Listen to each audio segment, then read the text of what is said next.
Buenas tardes en Latinoamérica, muy buenas noches en España y en Europa. Hoy tenemos el placer de presentar al doctor Sergio Moya, licenciado en veterinaria de la Universidad de Córdoba, miembro del grupo Endoscopia de la Asociación de Especialistas Veterinarios de Pequeños Animales, también de la Asociación de Mínima Invasión y del grupo de neurología de esta misma asociación. Además, es, tiene un máster en clínica e investigación terapéutica dado por la Universidad Las Palmas de Gran Canaria y es director asistencial del Hospital Día Veter Salud Dr. Moya y jefe del servicio de neurología del Hospital Animal Blue Care. Actualmente también se está realizando la acreditación en neurología por la Asociación de Veterinarios Especialistas de Pequeños Animales de España. Bienvenido, doctor Sergio. Un placer tenerlo acá. Muchas gracias por invitarme, Camilo. Con mucho gusto.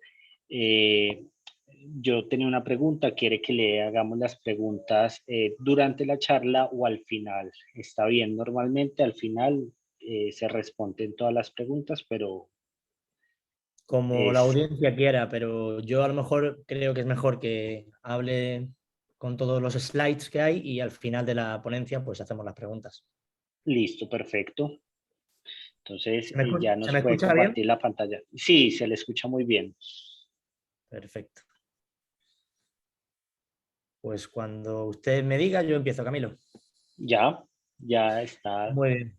Pues bueno, muchísimas gracias por la presentación y muchísimas gracias a Cristian también por invitarme a estas jornadas de enfermedades inflamatorias de la médula espinal y sus características en resonancia magnética. Para mí es un auténtico placer y un honor estar con todos mis colegas allí en Latinoamérica y también aquí en España, y que me hayan hecho parte y partícipe de esta formación, pues la verdad es que me llena de orgullo. Así que gracias a todos por asistir y espero haceros la ponencia lo más práctica, porque al final, como siempre digo yo, cualquier cosa está en los libros. Al final es importante coger ciertos aspectos que puedan sernos útiles en nuestra clínica diaria. Yo, como buenamente han dicho en la presentación, pues dedico mi actividad clínica a la neurología veterinaria de pequeños animales en un centro que hay en Málaga, en Mijas Costa, en el que disponemos de taquirresonancia, con lo cual pues al final pues podemos llegar a ciertas conclusiones que sin este tipo de pruebas de imágenes pues no sería muy complicada, ¿no? Entonces intentaré aportar mi granito de arena en vuestra formación y que os sea útil, como hemos dicho. Voy a versar mi ponencia en tres aspectos fundamentales. El primero va a ser un breve recordatorio anatómico, que sé que habéis podido dar ya mucho, pero siempre es bueno centrarnos y valorar cuáles son las estructuras más importantes que estamos viendo para intentar comprender cuál es la patología que tenemos enfrente. Lo segundo va a ser hablar de las enfermedades infecciosas que afectan a la médula espinal y a la columna vertebral. Y lo tercero y por último, las enfermedades no inflamatorias, posiblemente casi todas de origen inmunomediado, que afectan a la médula espinal. Como hemos dicho, empezaremos con la anatomía. La anatomía, como todos sabemos, el sistema nervioso central está compuesto por un encéfalo que corresponde a un cerebelo y a un tronco del encéfalo, y por una médula espinal que se divide en segmentos. El segmento cervical está compuesto entre el C1 y el C5, pero también la zona de la intumescencia torácica está compuesta entre la C6 y la T2. Después tendremos el área toracolumbar compuesto por los segmentos T3-L3 y ya la lumbosacra, donde se encuentra la intumescencia lumbar entre L7 y S1. Hay segmentos también sacros y caudales entre S1 y S3 y ya también segmentos caudales, coxigios 1 a 5. La médula espinal tiene en la periferia la sustancia blanca, por donde pasan los tractos o funículos. En la parte dorsal, como bien sabemos, tenemos las vías sensitivas y en la parte ventral las fibras motoras. En la parte central tenemos la sustancia gris, donde encontramos los cuerpos celulares del sistema nervioso sensitivo a nivel del asta dorsal y de los cuerpos celulares del sistema nervioso motor a nivel del asta ventral. En el asta intermedia, donde se encuentran los cuerpos celulares del sistema nervioso autónomo. La médula espinal está envuelta, está protegida por una estructura que se llama columna vertebral, en la que está compuesta por 7 vértebras cervicales, 13 vértebras torácicas, 7 vértebras lumbares, 3 vértebras sacras y un número diferente, dependiendo de la raza y el tipo de animal, de vértebras caudales. Como todos sabéis, dentro de esta columna vertebral se encuentra el canal vertebral, que es por donde discurre la médula espinal. La médula espinal tiene un disco intervertebral que está compuesto por el anillo fibroso y el núcleo pulposo, que es el que solemos ver en las patologías normalmente de hernias, de enfermedades de discos intervertebrales, y también tenemos unos forámenes intervertebrales por donde pasan tanto la raíz dorsal como la raíz ventral para confluir después en un nervio espinal, tanto en un lado como en el otro.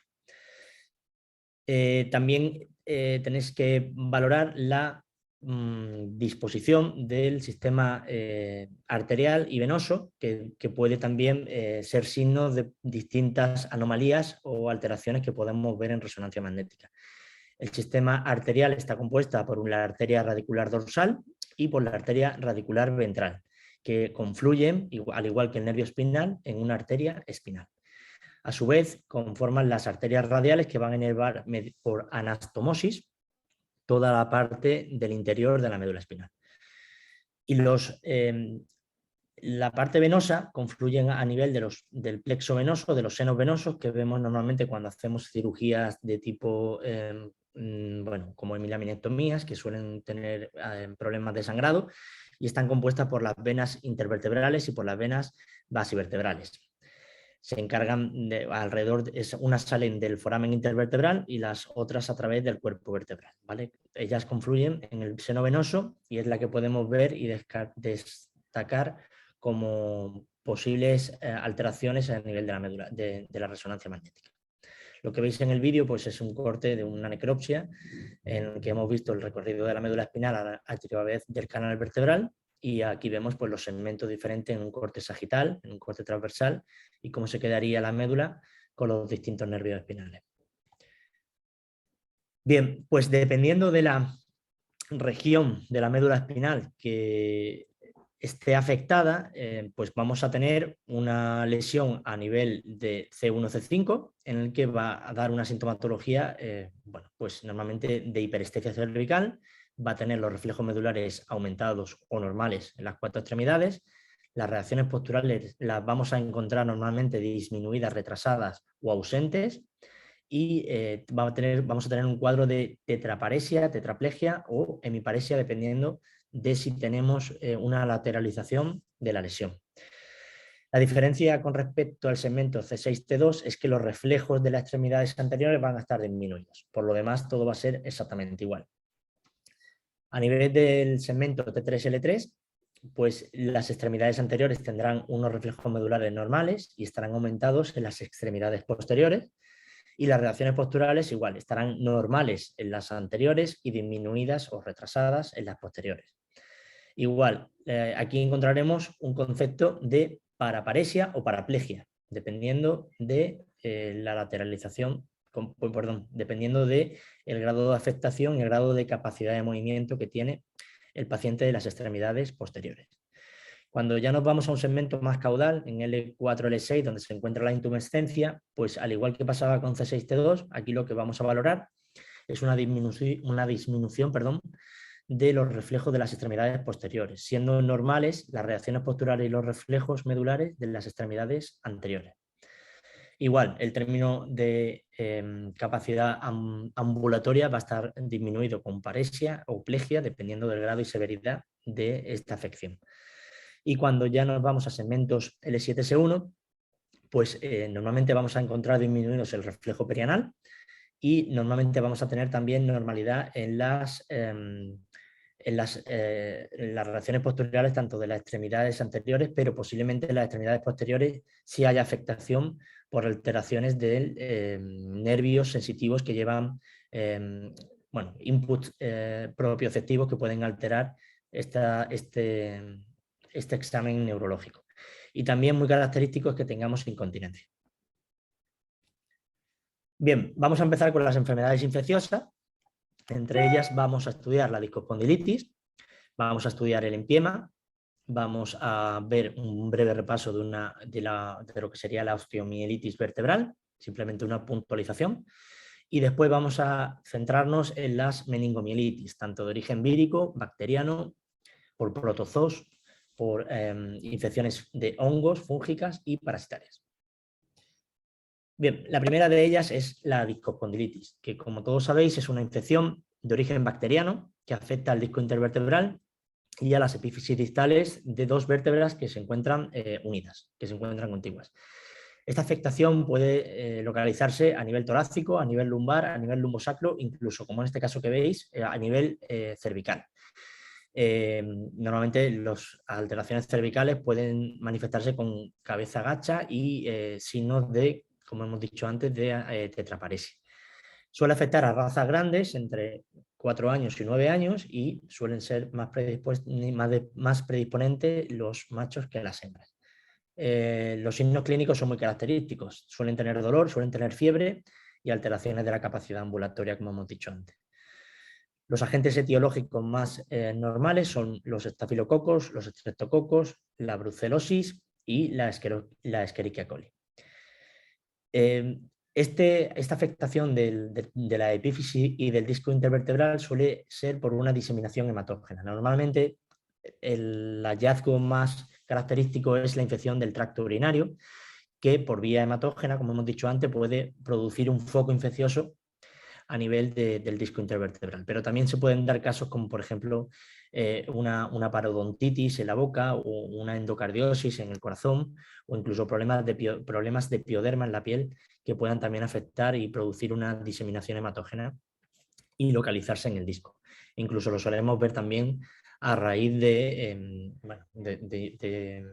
infecciones a través de postquirúrgicas o incluso por cuerpo extraño. El diagnóstico se va a basar, no hace falta hacer una resonancia, casi siempre se va a basar en los signos clínicos, en las radiografías que podamos hacer y en las analíticas. ¿Qué pasa? Que cuando hablamos ya de la resonancia magnética, bueno, pues vamos a estudiar una mejor diferenciación a nivel de sensibilidad y especificidad de los tejidos blandos, mucho más que la radiografía y el TAC. Y no solamente eso, sino que nuestro diagnóstico puede ser más temprano, algo muy, muy, muy importante para el hecho de que empecemos a manejar esto de una forma adecuada para empezar a curar al animal. También es importante la resonancia magnética porque vamos a valorar el grado de infiltración a nivel del canal vertebral, a nivel del canal epidural y de la médula espinal, así como la probable compresión que pueda haber, que nos va a dar una idea de si entrar o no a cirugía con este paciente. Cuando hay veces que la discospondilitis la vamos a ver claramente en un TAC o en una radiografía. Como sabéis, el TAC es una prueba diagnóstica en el que va a definir mucho mejor el tejido hueso que la propia resonancia magnética, con lo cual sería la prueba inicialmente de lesión, pero como hemos dicho anteriormente en la anterior diapositiva, podemos valorar que una resonancia magnética puede haber mayor delimitación de la lesión a nivel de los tejidos paravertebrales y también un poco el grado de compresión, incluso podría detectar casos más tempranamente. En este caso, por ejemplo, pues se ve claramente la osteolisis aquí junto con el colapso, pero ya cuando hacemos una radiografía en estado más avanzado, pues también podemos ver incluso rotura o luxación vertebral. Bien, las características de la resonancia magnética en la discospondilitis van a ser varias y son un poco variadas, pero nos hemos centrado un poco en estos signos. Cambios de intensidad de la señal a nivel del disco intervertebral. Normalmente vamos a ver una hiperintensidad en T2 y en secuencias de supresión grasa, en STIR, así como una hipointensidad en T1.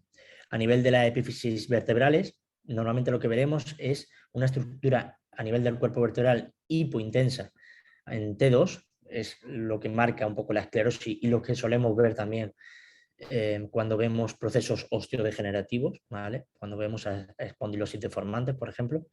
El colapso del espacio intervertebral también va a ser algo evidente porque prácticamente se reduce el espacio porque se pierde. y suele ser hiperintensa en T2 y en FLAIR, como veremos ahora, y isointensa o mixta a nivel de T1.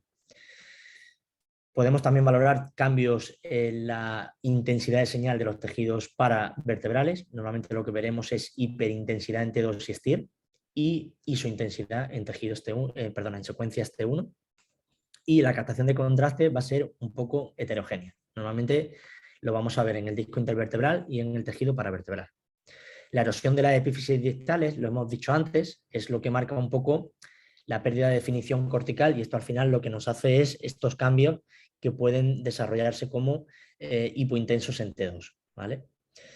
Y cuando afecta ya al parénquima medular, lo que vamos a ver, como veremos posteriormente en la mayoría de los cuadros de meningomielitis, es hiperintensidad en el parénquima medular en secuencias T2. Puede ser focal o puede ser difuso, dependiendo el número de afectados, de espacios afectados que tenga el paciente. Bien, en estas imágenes, aquí lo que vamos a observar pues es principalmente en secuencias T2, esta hiperintensidad en T2 del disco intervertebral y del cuerpo vertebral. También podemos valorar la captación de contraste difusa y heterogénea en el tejido paravertebral. Y cuando vamos de una secuencia de una zona de un disco a otra, vemos la diferencia que hay en la zona hiperintensa del disco que está afectado por la infección. Cuando ya valoramos a nivel cervical en otro paciente, pues vemos esta hipointensidad a nivel de secuencias T2, veis la intensidad de señal que tienen los discos intervertebrales. Aquí prácticamente no ha desaparecido esa señal, se ha reducido el espacio, se ha producido un colapso, ¿vale? Y aparte se ve una hipointensidad en secuencias T2, ¿vale? Aquí tenemos otro ejemplo con el colapso del espacio reducido y la erosión marcada que hay a nivel del cuerpo vertebral. Cuando esto lo vemos en un TAC, pues vemos la estructura apolillada, característica de una posible infección, pero tampoco podemos descartar, como bien sabéis, un proceso neoplásico.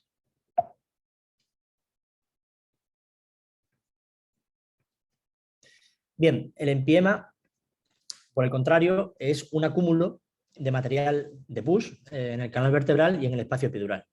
¿Por qué pasa? Bueno, normalmente es una extensión de esa infección del disco intervertebral o de esta osteomielitis, de una osteomielitis que abarca y afecta a la zona del canal vertebral. Pero también puede, igual que la discoespondilitis, ser una diseminación hematógena por otra localización y va a producir un foco o un absceso en esa zona del canal vertebral.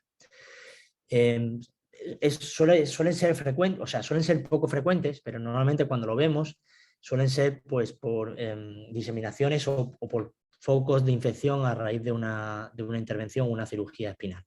Pero también están descritas los procesos en los que se pueden producir un cuerpo extraño o algún tipo de foco infeccioso, como hemos dicho antes, por vía hematógena.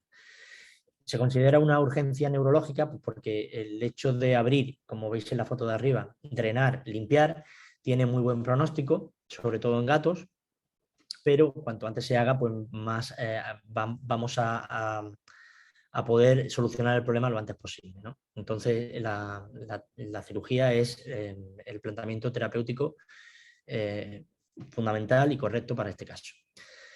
Los agentes etiológicos que causan esta enfermedad, pues como hemos dicho también a nivel de la discoespondilitis, son los estafilococos, la E. coli, también está la Enterobacter cloacae, que es una infección que se produce a raíz de una contaminación por materia fecal, que aunque os crea que no, tenemos muchos en los quirófanos, porque al final no dejamos de trabajar con animales y muchas veces pues, puede haber deposiciones que no vemos y siempre, aunque se intente tener la máxima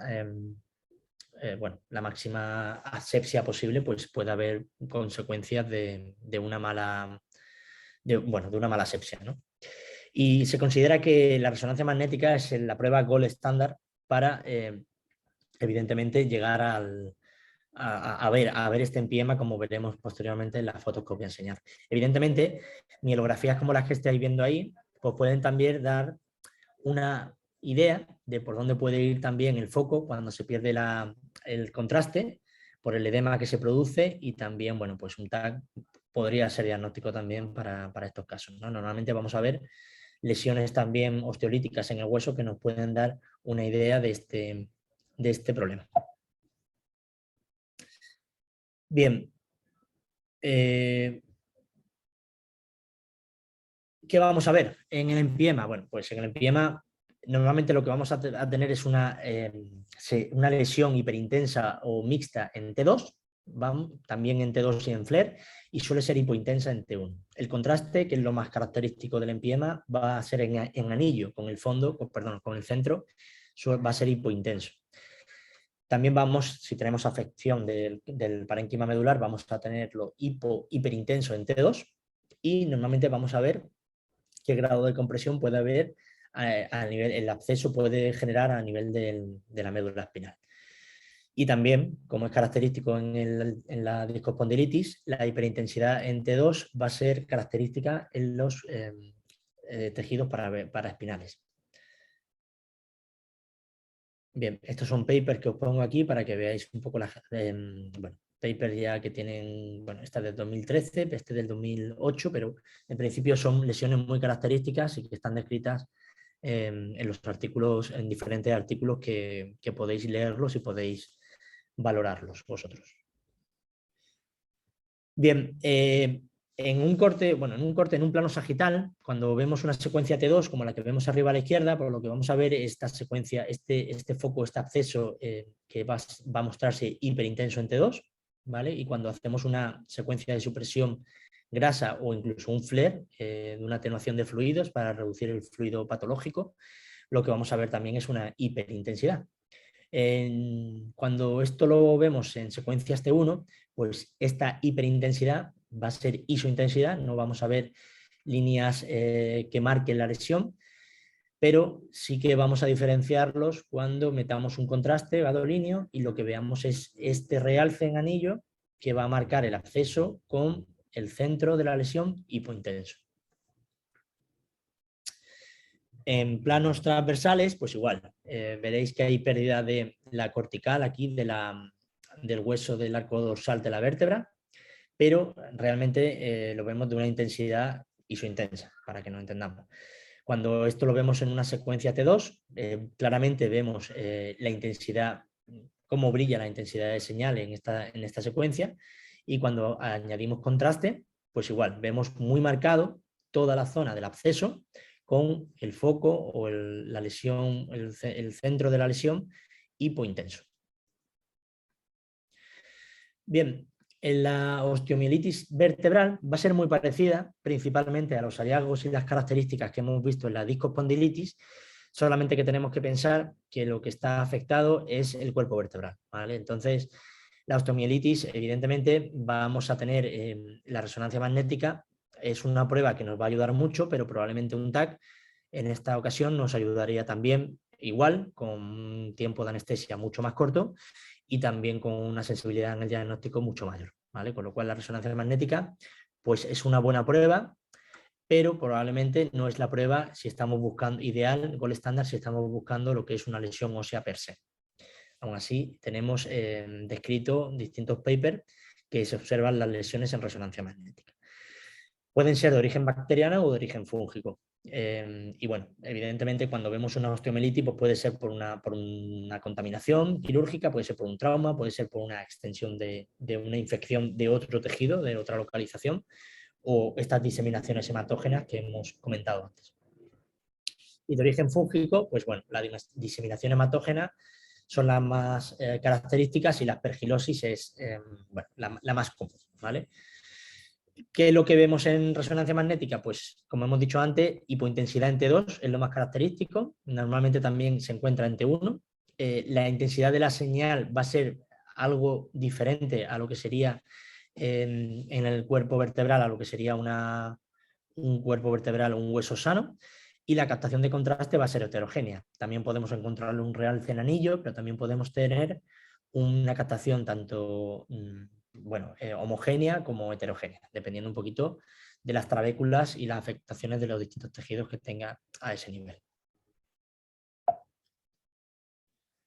Bueno, como hemos dicho antes, la prueba del TAC es la que nos puede valorar con mayor nitidez lo que es el tejido hueso. Bueno, pues aquí en este corte, en este corte sagital y en esta secuencia de columna cervical, pues vemos a nivel del plano transversal como hay una osteolisis importante, y en el mismo paciente, cuando lo llevamos a resonancia, pues bueno, vemos cambios en este cuerpo vertebral que está afectado, y que en este caso, por ejemplo, nos dan una marcada hiperintensidad en T2 y en T1.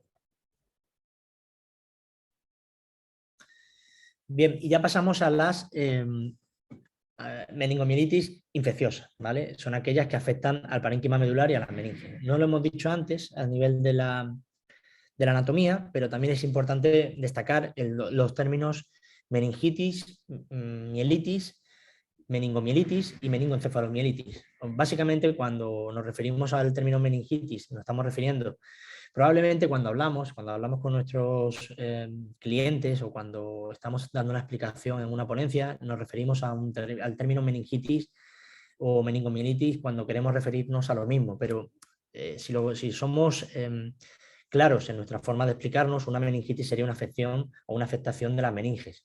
Una meningomielitis sería una afección de las meninges y de la médula espinal. Una mielitis por se es una afectación de la médula espinal.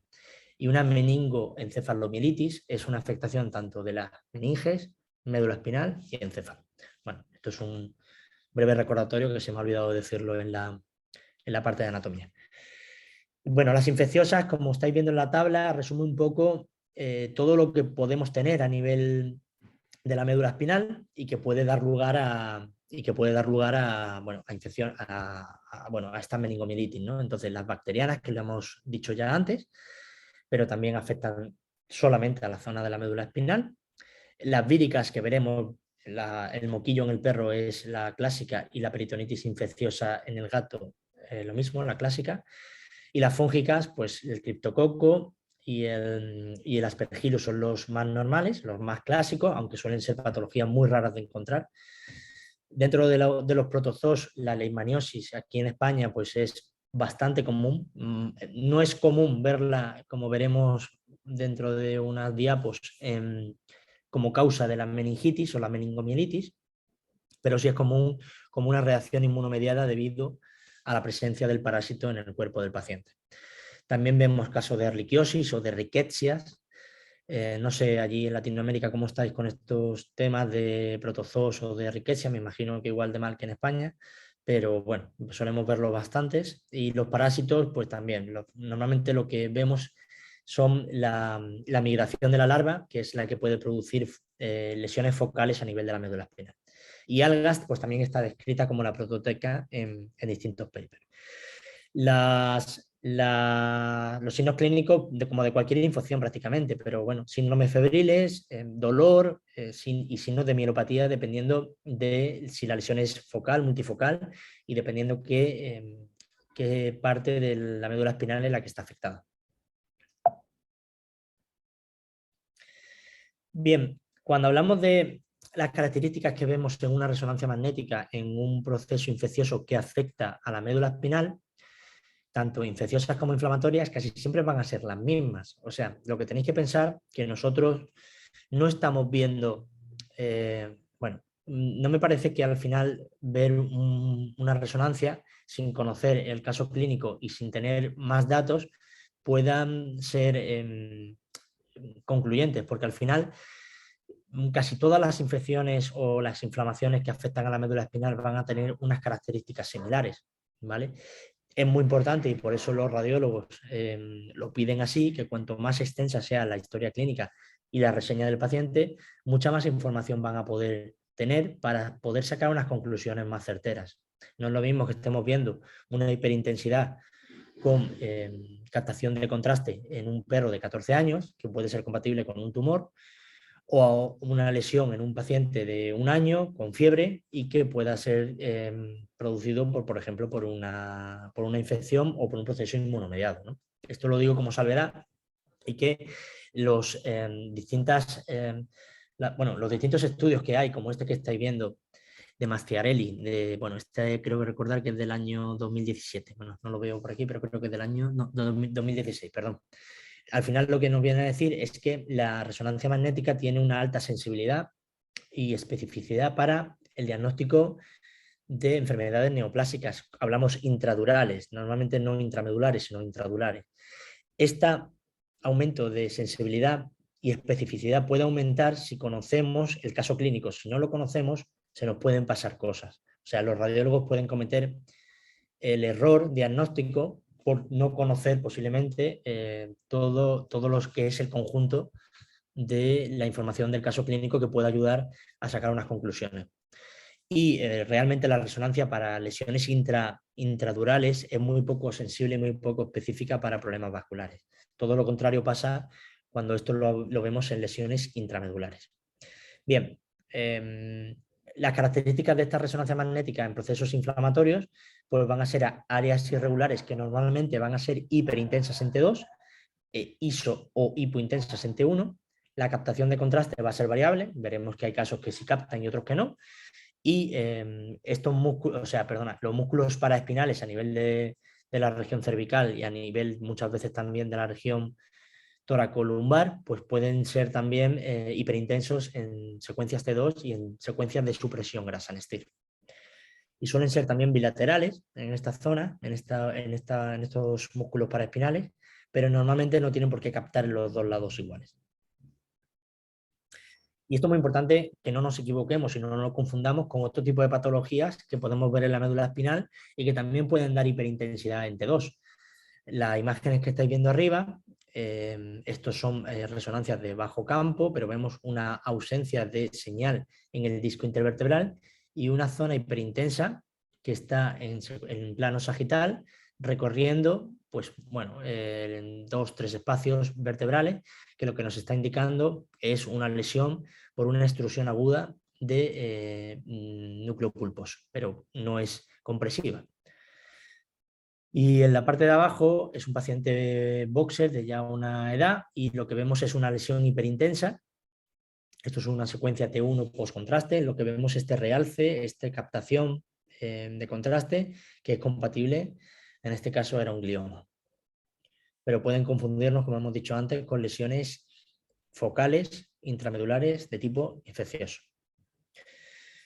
Bien, estas lesiones intramedulares también podemos observarlas en pacientes como chihuahuas, caniches, que pueden tener, lo que veis aquí, una subluxación atlantoaxial, ¿vale? y un síndrome de Chiari, que esto hace que el flujo del líquido cefalorraquídeo a nivel del foramen magno esté reducido, esté obstruyendo ese fluido y se localice o se forme una siringohidromielia, que en secuencias T1 veremos aquí como un espacio, bueno, una cavidad hipointensa, que es lo que nos marcará cómo se ve el líquido en secuencias T1 en resonancia, ¿no? Entonces, esta hiperintensidad no podemos confundirla y por eso hay que valorar otro tipo de secuencia. Perdón. Bien, la primera de ellas son las bacterianas. Muchos papers lo explican, ven las características y las formas que podemos ver en resonancia magnética, pero bueno, al final cuando tenemos una infección bacteriana que afecta exclusivamente a la meninge y a la médula espinal, la inflamación de las meninges van a ser las responsables de los signos clínicos. ¿Qué es lo que acontece? Pues que estas bacterias producen liberación de mediadores inflamatorios como las citoquinas y las prostaglandinas y atraen por sí mismas a los glóbulos blancos. Y esto lo que produce al final es un aumento de la permeabilidad de la barrera hematoencefálica, predisponiendo a la producción de vasculitis, junto con trombos y edema e inflamación. Y la resonancia, ¿qué es lo que nos va a enseñar? Bueno, pues al final nos va a enseñar los mismos hallazgos que podemos tener en cualquier tipo de proceso inflamatorio. Aquí en este caso, pues vemos una extensión de una infección de una otitis media, perdón, una otitis interna con la bulla con contenido en secuencias T2, donde vemos esta captación o esta colesteoma que se llama, o este absceso que está afectando al tronco del encéfalo. Aquí lo que hablábamos antes de esta hiperintensidad, que lo vemos un poquito corto, pero lo he puesto para que lo sepáis diferenciar con esta Esto es un T1 y lo que vemos es una cavidad rellena de líquido que sería compatible con una siringohidromielia. Y fijaros que bien se ve en una T2 cuando vemos esta cavidad en la médula espinal. Dentro de las meningomielitis vírica, pues como hemos dicho antes, el gato con el PIF es el que produce normalmente los signos clínicos más característicos y son los que puede afectar a nivel de la médula espinal. ¿Qué es lo que pasa? Que normalmente vamos a ver lesiones en médula espinal, pero que casi siempre están asociadas a otras lesiones a nivel del encéfalo. ¿Cuáles son las más características? Pues como veis aquí, hay un realce muy evidente de todo el sistema ventricular, esta afección del sistema ventricular puede producir ventriculomegalia y los plexos coroideos también se van a marcar mucho en secuencias C2. Cuando esto lo vemos también a nivel del cuarto ventrículo, tercer y cuarto ventrículo, pues casi siempre va a ser patognomónico o algo bastante sugerente, junto con el caso clínico, como hemos dicho antes, de que podamos estar ante un PIF, pero que haría falta, pues, como casi todos los procesos inflamatorios, una extracción de líquido cefalorraquídeo para llegar a más conclusiones. En caso de perros con moquillo, no os pongo ninguna diapo porque no tengo, pero lo que vienen a representar los estudios son lesiones multifocales intramedulares que pueden ser hiperintensas en T2 en FLAIR y como hemos dicho en el PIF, también casi siempre van a ser lesiones multifocales que están producidas también por otro tipo de lesiones que también pueden estar afectando al encéfalo. Normalmente cuando tenemos un perro con moquillo, lo que hacemos es una resonancia de cerebro. En este caso, cuando es muy raro encontrar un paciente con moquillo que solamente tenga una paraparesia, por ejemplo, un dolor cervical. Entonces, en este caso, la mayoría de las veces, cuando vemos una lesión a nivel del encéfalo, no solemos hacer otro tipo de resonancia en otra parte del sistema nervioso. Pero bueno, si lo hiciéramos, probablemente encontraríamos muchas más lesiones de este tipo, multifocales, intramedulares, y que suelen ser hiperintensas en T2 y en FLAIR. Normalmente también la captación de contraste puede ser algo moderada. Cuando hablamos de meningomielitis por protozoos, bueno, pues aquí vamos un poco más rápido porque realmente son bastante raras, ¿vale? Bastante raras que solamente afecten o puedan producir cambios o hallazgos en resonancia magnética, pero la Toxoplasma gondii en el gato es la más común. Normalmente afecta a segmentos medulares, pero también puede afectar a cuerpos vertebrales. Prácticamente en los casos que yo he encontrado en la bibliografía, pues los casos descritos, hay una lesión focal en T6, T9 que es hiperintensa y en T2 y en FLAIR, pero también tienen capacidad de captación de contraste importante, con lo cual, pues bueno, no podemos obviar que una lesión de estas características tenemos que darla como un tumor, sino que puede ser algún foco infeccioso y un líquido cefalorraquídeo con un PCR pues nos es meramente importante para llegar a descartar otro tipo de patologías que a lo mejor no son las que estamos enfrentando, ¿no?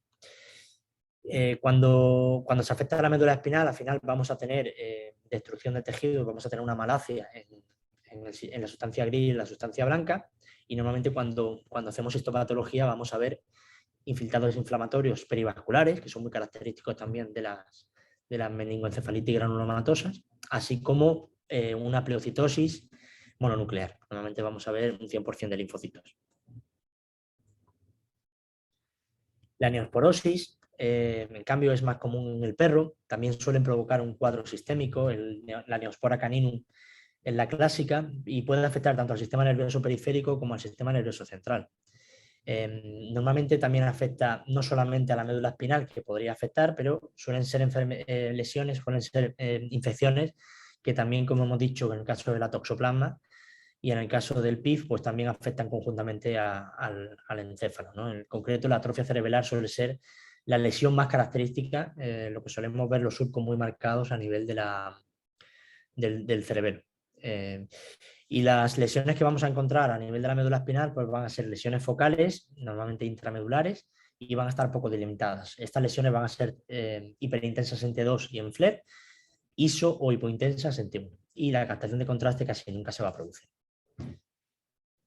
En la lismania, que sí solemos ver más en esta zona, sobre todo en los últimos tiempos, particularmente En este año 2022 llevamos 3 casos. Bueno, pues sí que vemos, no hay un patrón común en las lesiones descritas que podemos ver en resonancia magnética, pero podemos concluir que realmente la afectación del sistema nervioso central no es la primera sintomatología o los primeros signos clínicos que muestra esta infección. Es verdad que cuando vemos un perro, bueno, pues delgado, con onicogriposis, con epistasis o incluso con, bueno, evidentemente con parámetros bioquímicos o hematológicos que pueden darnos la idea de que puede tener una leishmania como una hiperproteinemia, pues bueno, pues evidentemente podemos sospechar de esto, ¿no? Y si encima le añadimos que tiene dolor cervical, fiebre o signos de paresia, pues podemos muchas veces también concluir de que hay una afectación del sistema nervioso central.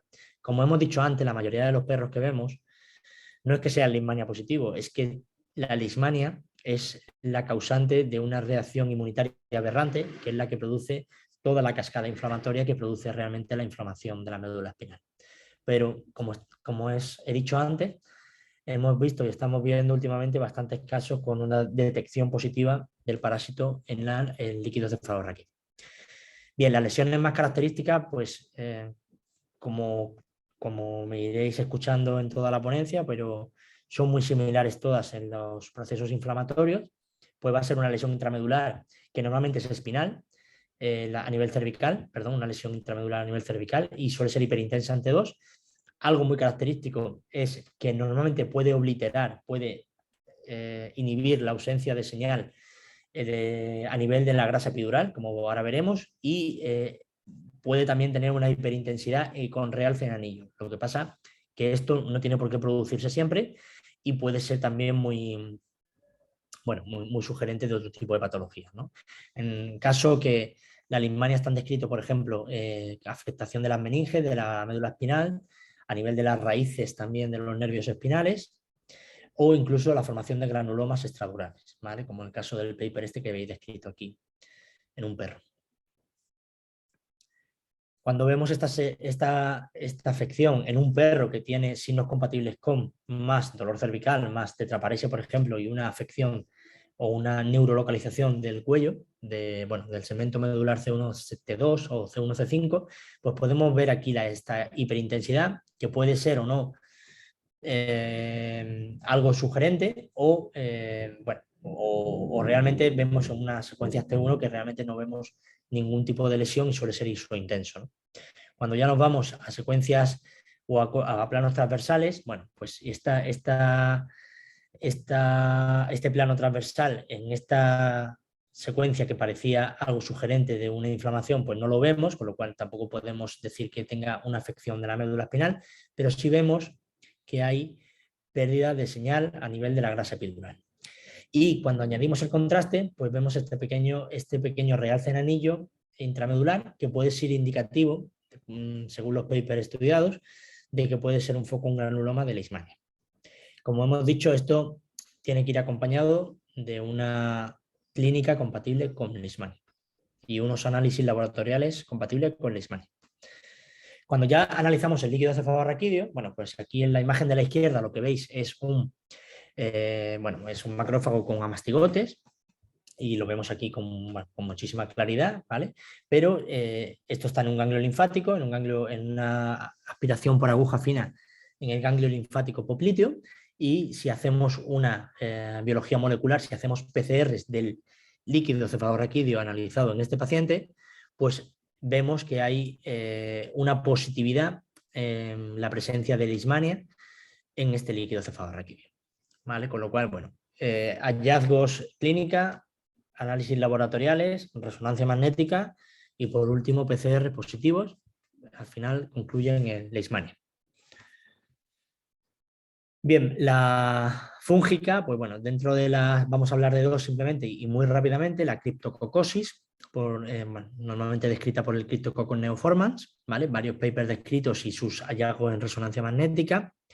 Suelen ser raras en la médula espinal, pero no podemos excluirlas tampoco. La infección fúngica es la más frecuente en el gato y pueden producir pseudoquistes que suelen ser hiperintensos en T2, hipointensos en T1 y normalmente con realce en anillo. También puede haber una lesión intramedular o intraparenquimatosa en secuencias hiperintensas en T2 y la captación de contraste también puede ser variable. Es muy raro, muy raro, muy raro que normalmente solamente afecta a la médula espinal, con lo cual solamente hay 2 casos descritos. Tampoco podemos decir que no, pero normalmente, como siempre, estamos hablando pues una cosa que tenga en su conjunto unos hallazgos que nos concluyan de que puede ser este tipo de infección la que esté produciendo el problema en el paciente. Y la aspergilosis, que como todos lo sabréis y lo veréis, suelen producir por la especie Aspergillus y solemos ver colonias a nivel de la cavidad nasal y de los senos, también de los pulmones. Normalmente, cuando hay una diseminación hematógena, bueno, pues animales que están inmunodeprimidos o son inmunocompetentes, o no son inmunocompetentes, mejor dicho, pues pueden producir discospondilitis, osteomielitis y, más raramente, meningoencefalomielitis. Pero normalmente también están asociados a esta enfermedad sistémica. ¿Qué es lo que solemos ver? Pues lesiones o colonias de Aspergillus en cavidad nasal en pacientes dolicocéfalos que están invadiendo el lóbulo frontal, pero que es muy raro que al final se puedan valorar a nivel de la médula espinal si no está afectado un disco intervertebral, ¿vale? También vemos esto en algas, como hemos dicho antes, como la prototeca, ¿vale? Normalmente son lesiones que generan muchísimo dolor en el paciente y son muy complicadas de combatir cuando ya están diseminadas. Las meningomielitis parasitarias, pues como dije al principio de la presentación, pues bueno, las larvas migras, los focos de migración de estas larvas pueden producir este depósito de esta larva a nivel de la médula espinal, ¿vale? Solamente hay varios casos descritos, aquí os dejo 3, los 3 más, bueno, os dejo 2, los 2 más característicos, pero hay varios casos también que no solamente afecta a la médula espinal, sino a otras regiones del cuerpo, y tenemos muchísimas especies que pueden producir este problema, ¿vale? Achyostronchylus, estrongiloides, dirofilarias, espirocercas, como en el caso de este paper que veis aquí, ¿vale? Y sí que tiene unos hallazgos bastante característicos, ¿vale? Porque pueden confundirse con una hernia discal. Al final estos hallazgos se deben a esta inflamación por el granuloma parasitario que se encuentra, más la hemorragia asociada, más la necrosis que se puede encontrar en esa zona, ¿no? Entonces, ¿qué es lo que vamos a ver? Pues pensemos en una hernia de disco y vamos a ver normalmente una hiperintensidad focal y normalmente lateralizada en la zona toracolumbar y en la región lumbar, y una cosa que también puede ser característica de las hernias discales, aunque no suele ser lo habitual, es una captación focal de esta lesión, ¿vale? Esto evidentemente no es una foto mía porque no tengo ningún caso, por desgracia, de este tipo, pero de este paper que estáis viendo aquí, pues sí se observa cómo hay esta hiperintensidad en este plano sagital T2, ¿vale? Que ocupa 5 espacios vertebrales, y cuando vemos el T1 por contraste, pues vemos esta lateralización que hablábamos antes y que nos podría muchas veces confundir con una hernia discal.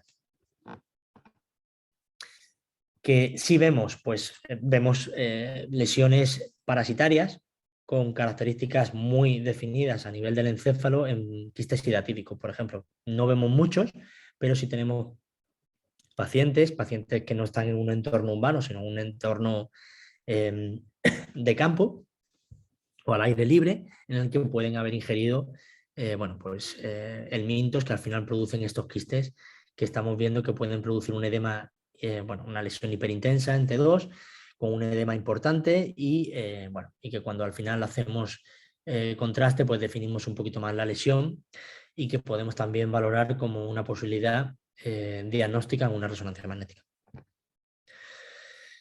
Bien, y a ver si en 15 minutos soy capaz de hablar de enfermedades no infecciosas, pero sí que son las más comunes que vemos en la clínica, porque realmente las enfermedades infecciosas, pues vemos pocas. O sea, vemos pocas porque no suele ser el sistema nervioso central, al tener la barrera hematoencefálica, no suele ser algo muy permeable para que se genere un foco infeccioso. Evidentemente vemos muchísima discospondilitis y empiemas, pero vemos meningomielitis infecciosa con poca casuística, ¿no? Y hacemos a lo mejor 3 y 4 líquidos cefalorraquídeos al día y todos se mandan a enfermedades infecciosas, ¿no? Pero las enfermedades no infecciosas, inmunomediadas, normalmente sí que son muy comunes, las más comunes, diría yo. Básicamente vamos a estudiar dos tipos, que son los que vamos a ver normalmente en la clínica diaria. Una es la meningomielitis de origen desconocido, y vamos a centrarnos en la meningoencefalitis granulomatosa, que es la única que normalmente va a afectar a la médula espinal, y a la stereoresponsive, que es la meningitis arteritis que responde a corticoides. Dentro de las meningoencefalitis de origen desconocido, MUO o MOD, dependiendo del término si es en español o en inglés, pues, pues vamos a ver la meningoencefalitis granulomatosa. Estas enfermedades inflamatorias suelen ser el 25% de las enfermedades del sistema nervioso central. Son muy comunes en perros, ¿vale? Y suelen ser procesos inmunomediados. Se llaman de origen desconocido porque no sabemos el trigger o el que desencadena esta respuesta inflamatoria, pero sí se sabe que tiene un origen inmunomediado y que normalmente puede estar unido a una vacuna o a una reacción anafiláctica, por ejemplo, por algo que se haya ingerido o algún tipo de contacto con un alergeno que a posteriori pues, puede producir a lo mejor esta inflamación. ¿Qué solemos ver? Infecciones víricas, bacterianas, que desencadenan una respuesta inmune en la que focalizan su lesión a nivel de la médula espinal. Y la meningoencefalitis de granulomatosa se puede localizar tanto en cerebro, tronco del encéfalo, como en la médula espinal. Como bien sabréis, este diagnóstico solamente se puede hacer mediante histopatología, si no, siempre las daremos como meningoencefalitis de origen desconocido. Y vamos a tener tres formas: la focal, la multifocal y la ocular. ¿Vale? La multifocal va a ser de progresión rápida y va a generar normalmente los signos que tenemos en la médula espinal. ¿Vale? Normalmente tendremos hiperestesia y sobre todo esto afectará a los segmentos cervicales. La guía del diagnóstico de las MOD que os pongo aquí arriba es una tablita que hicimos para una revista, pero bueno, en principio son pacientes mayores de 6 meses. Esto ya también nos puede dar pista de si estamos ante un proceso inflamatorio o infeccioso. Las lesiones van a ser focales difusas múltiples o focales hiperintensas en T2. Y la pleocitosis, cuando analizamos el líquido cefalorraquídeo, como veis en las dos imágenes de abajo, normalmente la pleocitosis va a ser manifiesta como mononuclear, normalmente linfocitos, ¿vale? Pero también puede haber una pleocitosis mixta entre neutrófilos y linfocitos. Y la proteinorraquia, cuando analizamos el líquido cefalorraquídeo a nivel de la extracción lumbar, pues si está por encima de 45 miligramos por decilitro, pues también tendremos el patrón de MOD, ¿vale? O de MU.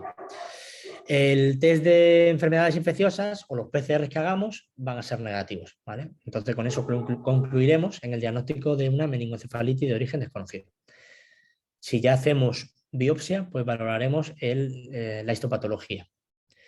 Bien, los signos clínicos, bueno, esta tabla también os la saco de este artículo que escribimos, pero bueno, en principio cuando veis la diferenciación entre las necrotizantes, las granulomatosas y las leuconecrotizantes, bueno, pues lo que vemos aquí pues es estas lesiones focales o multifocales hiperintensas en T2 en FLER y que puede haber tanto un efecto masa como una captación de contraste variable.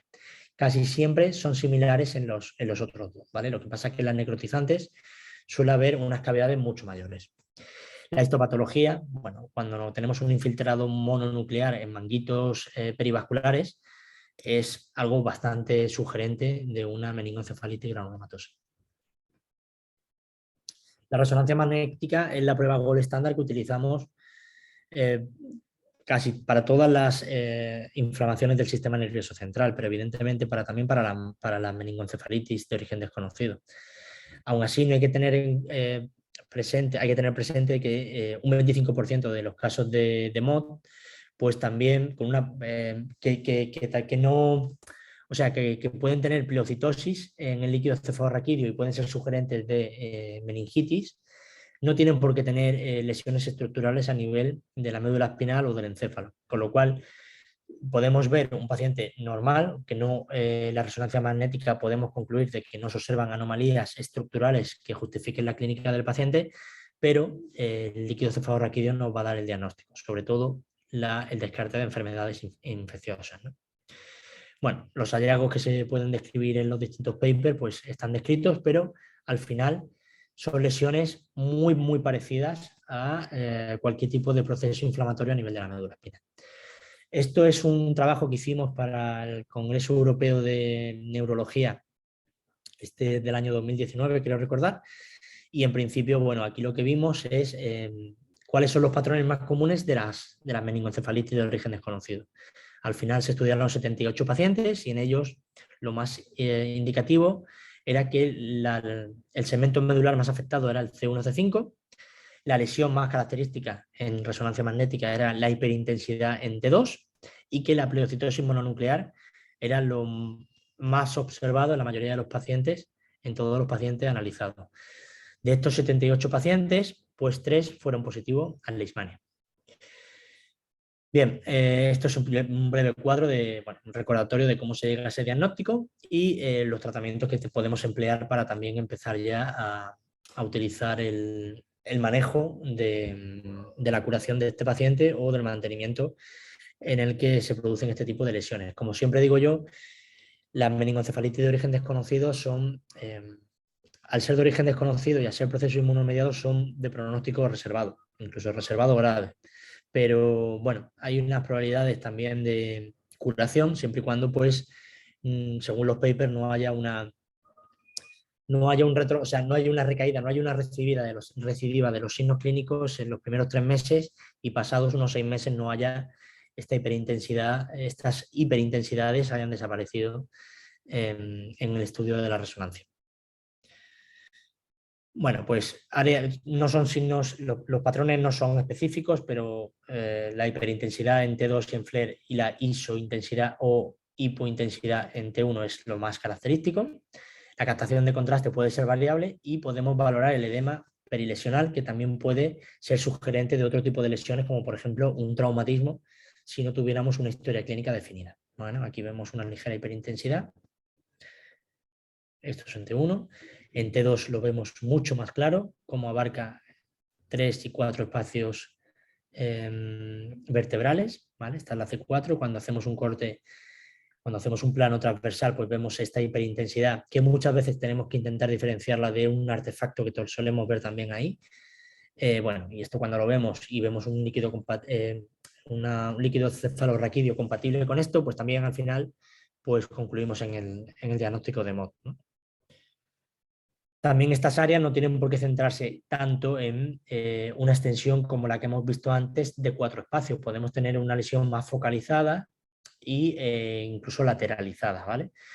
¿Qué pasa? Que esto es un diagnóstico de hiperintensidad y de inflamación del parénquima medular, incluso si me apuras de la meninges, pero no es un diagnóstico de MOD por sí solo, si no tenemos una historia clínica y si no tenemos otro tipo de datos relevantes, porque, por ejemplo, por lo explicado en los procesos infecciosos o parasitarios, hemos visto que podían ser lesiones focales en T2 y esto es sugerente, por ejemplo, de una toxoplasma o de una neospora, ¿no? Bien, y ya por último, vamos a estudiar las stereo-responsive, que son las meningitis arteritis responsivas, asteroides. Y bueno, pues un breve recordatorio de la fisiopatología de esta enfermedad. Básicamente es una enfermedad inflamatoria autoinmune y que afecta a las meninges y a los vasos de las meninges. Y bueno, puede tener un origen infeccioso o puede ser que el origen infeccioso sea la causa de la movilización de los glóbulos blancos, en concreto de los linfocitos T y B, por la presencia de, bueno, que se llama un superantígeno. Al final lo que se genera es una elevación de una captación por estas citoquinas que hablábamos antes, bacterianas, y una permeabilidad de la barrera hematoencefálica, con lo cual lo que vamos a tener es muchísimos neutrófilos y característicos a nivel de parámetros laboratoriales es la inmunoglobulina A, que se produce en el hígado, va a estar elevada en el líquido cefalorraquídeo y en el suero, fundamentalmente en el suelo porque va a haber una hiperproducción de esta inmunoglobulina en el hígado y en el líquido cefalorraquídeo porque va a haber una destrucción de la barrera hematoencefálica. La interleuquina 8 es la actividad quimiotáctica que hace que atraiga a estos neutrófilos a la meninge. Razas muy características como por ejemplo el Golden Retriever, el Boxer, el perro de agua y pacientes jóvenes junto con un dolor cervical y fiebre, casi van a ser muy sugerentes de una estereoresponsive. Toda la patogenia, toda la descripción de por qué se produce, todo el manejo terapéutico, pues la verdad es que lo tenéis en muchísimos estudios y bueno, es una enfermedad que no concluye realmente un agente causal, pero sí se sabe la involucración del sistema inmunitario en su bueno, en su presencia en los pacientes que la desarrollan. Bien, estas imágenes son de alto campo y son de mi buen amigo y compañero, el doctor Ródenas, Sergio Ródenas, en el que me ha cedido estas imágenes para que podáis ver con bastante mayor nitidez cuáles son los hallazgos más característicos de una resonancia magnética en la estereoresponsive. Realmente lo más característico diría yo que es el realce que se produce en la zona de las meninges, pero también la hiperintensidad medular que puede haber. En este caso no lo vemos porque es una T1 que vemos prácticamente que no hay ningún tipo de problema, pero los vasos sanguíneos sí lo vamos a poder ver mucho más dilatados o mucho más agrandados, ¿no? En la T2, la T2 era la que os he enseñado anteriormente y es la misma que os enseño ahora, ¿vale? Que es esta marca de hiperintensidad medular, que puede tenerla o no, pero sí que se realza muchísimo la zona de las leptomeninges, lo vemos mucho más nítidamente en un plano transversal y también cómo cómo se marcan los vasos o cómo se agrandan los vasos sanguíneos a ese nivel. En la zona de la T1 prácticamente vamos a ver una imagen, va a ser isointensa isointensa normalmente, no vamos a ver ningún cambio. La diferencia con respecto al postcontraste es que, fijaros la diferencia que tiene la captación de contraste en la T1 basal con la postcontraste, ¿no? Cómo se realza muchísimo las meninges, cómo se marca estas meninges a nivel de secuencias T1 postcontraste, ¿vale? También vemos cómo se agrandan los vasos sanguíneos, como hemos dicho antes. Bien, y en secuencias de gradiente eco, secuencias que realmente reducen mucho los tiempos de adquisición y pueden facilitar la detección de depósitos de hemosiderina. Lo que vemos en resonancias de alto campo pues son focos de hemorragia que en caso de no hacer estos tipos de gradiente eco pues no veríamos, ¿no? Entonces aquí en concreto pues vemos 3 foquitos en el que puede haber también focos o hipointensidad en este tipo de secuencias, pero también puede haber una marcada hiperintensidad por la presencia de la hemosiderina, como hemos dicho antes. Bueno, y en este caso en concreto sí que os traigo un pequeño caso clínico. Este es un Malinois de 1 año que acude a consulta pues porque el paciente tiene muchísimo dolor cervical fundamentalmente y tiene fiebre. Y normalmente lo que vemos en los vídeos pues, es un perro súper activo y lo que está es con una tetraparesia ambulatoria y las reacciones posturales y los reflejos medulares pues no hay una ausencia de la misma, ¿no? Pero o no hay unos déficits que nos den muchos más datos, pero sí que es verdad que se revela una ataxia que localiza el problema en el segmento medular C1-C5. En este caso, pues evidentemente, una vez que hacemos toda la batería de pruebas, pues ya tenemos la típica pregunta de hacer un TAC o una resonancia, ¿no? Entonces, la fiebre y el dolor cervical ya nos está indicando en un problema inflamatorio en nuestros distintos diagnósticos diferenciales. No podemos excluir, evidentemente, otro tipo de problemas, pero no fuimos por el problema inflamatorio como primer diagnóstico diferencial. Cuando hacemos esta resonancia, pues vemos en estas secuencias este realce meningio tan marcado que veis aquí y esta hiperintensidad medular, que es la que hablábamos anteriormente, en los hallazgos característicos de la estereoresponsive. Cuando añadimos contraste, pues también vemos este realce, que también se ve muy evidente en secuencias postcontraste T1. ¿Hacemos algo más? Pues evidentemente esto es una imagen de inflamación medular y de inflamación de las meninges. Entonces, si hacemos un líquido cefalorraquídeo, es lo que nos va a dar lugar al diagnóstico diferencial. Vemos un color turbio, espeso, amarillento, que tiene una gran cantidad de neutrófilos, 730 células que cuando hacemos sedimento y hacemos una tinción vemos que son neutrófilos.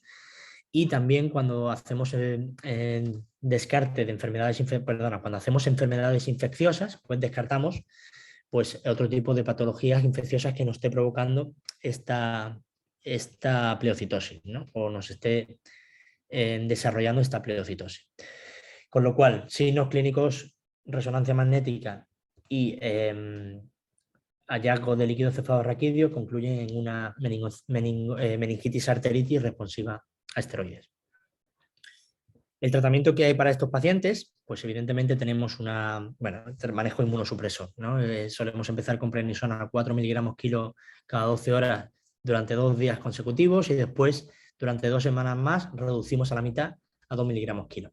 Y después mantenemos durante un mes, 30 días, una sola vez al día, a 1 miligramo kilo y vamos reduciendo en el siguiente mes a 0,5 y en el siguiente mes en el siguiente mes hacemos BIT, hacemos cada 12 horas, y en el siguiente mes, que está mal la diapo, solamente una vez al día en días alternos. Normalmente es una patología que es autolimitante, pero hay veces que se puede complicar y hay veces que el corticoide por sí solo no es todo lo que podemos hacer para ayudarlo. En este caso, también hay estudios descritos como la azatioprina como una opción también de manejo y que suele tener buenos resultados. Pero cuidado con la azatioprina, que también puede producir problemas de pancreatitis. En este caso, pues bueno, suele ser una enfermedad, como hemos dicho, autolimitante, con buen pronóstico en el 60-80% de los casos. Y la proteína C reactiva junto con los niveles de proteína de inmunoglobulina A son los que van a dar una respuesta de cómo está yendo la evolución de esta enfermedad. Y por último, concluir en que también tenemos imágenes en resonancia magnética de lesiones, de hallazgos que se llaman snake eyes, ¿vale? De ojo de serpiente, en el que también pueden producir mielopatías.